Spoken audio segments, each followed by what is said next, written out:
মোহতারাম, তো আল্লাহর কোরআন সংবিধান দিলেন, আল্লাহর কোরআন ফরমান দিলেন, আল্লাহর কোরআন আদেশ দিলেন, ওয়াকাদা রাব্বুকা আল্লা তা'বুদু ইল্লা ইয়াহু ওয়া বিল ওয়ালিদাইনি ইহসানা। তোমরা আমার ইবাদত করার পরে পরে তোমরা নিজের মা বাবার সঙ্গে সদ্ব্যবহার করো। আজিজানে মোহতারাম, সামাইনে মুআজ্জাজ, নবী মুস্তাফা সাল্লাল্লাহু তাআলা আলাইহি ওয়াসাল্লাম ইরশাদ করেন, নবী পাক সাল্লাল্লাহু তাআলা আলাইহি ওয়াসাল্লাম ইরশাদ করেন, যে ব্যক্তি মার সঙ্গে সদ্ব্যবহার করলো, মার সঙ্গে সৎ আচরণ করলো, মার সঙ্গে ভালো ব্যবহার করলো,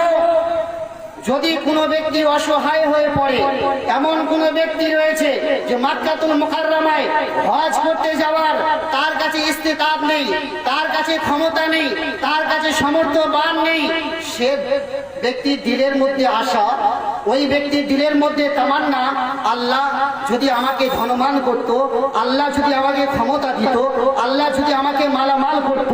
তাহলে আমি আল্লাহর ঘর কাবা বাইতুল্লাহ জিয়ারত করতাম, নবী মুস্তাফার রওজা আকদাসে যেতাম। আজিজানে মোহতারাম, এমন কোন ব্যক্তি নিঃস্ব হয়ে পড়েছে, এমন কোন ব্যক্তি অসহায় হয়ে পড়েছে, কিন্তু তার কাছে টাকা নেই, তার কাছে পয়সা নেই। নবী মুস্তাফার ফরমান শুনুন, নবী মুস্তাফা বললেন, হে বিশ্ব জগতের মানবেরা, তোমরা মার মানবতাকে বুঝলে না, মা বাবার স্নেহকে বুঝলে না, মা বাবার হককে বুঝলে না। আজিজানে মোহতারাম, নবী মুস্তাফা আমার ফরমান দিলেন, নবী মুস্তাফা আমার বার্তা দিলেন, হে বিশ্ব জগতের মানবেরা, আজ যেই মা বাবাকে নিয়ে হেনতা ভাবো, যেই মা বাবার সম্মান তোমরা বুঝো না, যেই মা বাবা তোমাদেরকে 10 মাস 10 দিন গর্ভে রেখে নিজে কষ্ট করে তোমাকে দুনিয়ার মুখ দেখিয়েছে, তোমাকে সারা বিশ্ব তোমাকে ভ্রমণ করিয়েছে, ওই মা তোমরা উদারতা বুঝলে না, ওই মায়ের মানবতা বুঝলে না। নবী মুস্তাফা আমার বললেন, যদি কোনো ব্যক্তি অসহায় হয়ে থাকে, কোনো ব্যক্তি যদি সাহেবে ইস্তেতাব না, তার কাছে ক্ষমতা না,